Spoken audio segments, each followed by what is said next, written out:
wearables could basically become the number 2 category of device for Apple, even beyond desktops. One thing that I think is a big driver of the services revenue is the income from Apple Pay. When you just think about the number of Apple devices in the US versus Android devices, and then you say that Apple is still winning the total throughput game, that's kind of bonkers. Apple came out with earnings recently. Our friend Ben Thompson, this is from his, I think he did the analysis, or he found this graph somewhere. Basically, it's showing Apple's revenue. They beat earnings, and they had a very strong quarterly earnings call. So Apple revenue growing, iPhone revenue declining. You can see that in the purple. And then if you look down at the yellow, that's services is going up. And then you kind of see the navy blue, wearables, also going up. So services and wearables are going up. One of the points that Ben makes in this article is that wearables is about to pass desktop computers, laptops, Mac OS devices, basically, in the next year in pretty short order. That wearables could basically become the number 2 category of device for Apple, even beyond desktops, which is pretty incredible to see that happening. Yep, exactly. So it's very interesting. Apple launches Apple Plus or TV Plus. I think it's Apple Plus. Apple Plus today. Yeah. It's $5 a month. And TV Plus, yeah. Apple TV Plus. It's $5 a month.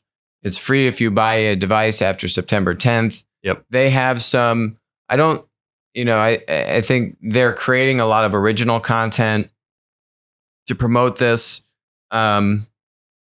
Yeah, it'll be interesting. I think I'm more personally excited for the Disney Plus product, which comes out, I think, November 11th or 12th. Right. And but it'll be interesting to see. I think Apple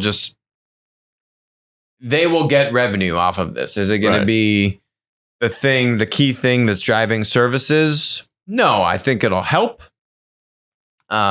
I think they might get revenue. I doubt they get much, if any, profit. They might lose money on it. I think the interesting piece of it is, does it help them then sell more Netflix subscriptions or other things through basically, they have this kind of TV Plus app marketplace going on as well, where they have other streaming services that exist alongside their own. And if this brings more people into basically buying those kind of streaming services through Apple, then that could have some benefits longer term. And then, then eventually that would see them potentially phasing out some of the TV Plus content spending, but still retaining basically more of that ecosystem.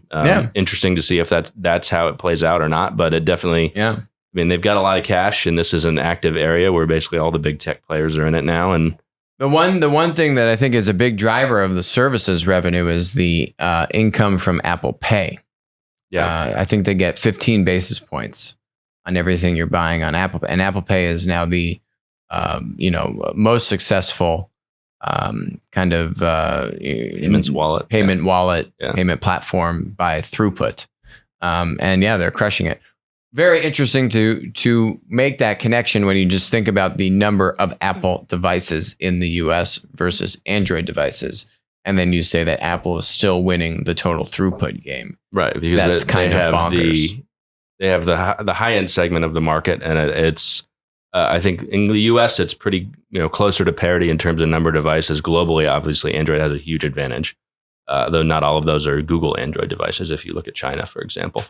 And I think that it goes to show that it's not just number that makes up the value of a network. There's other factors like value, throughput of spending, types of users, usage, quality of users, engaged. So there's a lot of different ways to measure network value. The typical kind of like Metcalfe's law way of looking at it is just, the maximum number, but it's actually a lot more nuanced if you're looking at network and network effects than just number of people. Hi, this is Alex from Winner Take All. Thanks for joining us. Hope you enjoyed the content. Feel free to leave a comment, ask us questions, and definitely make sure to join us on our next live stream.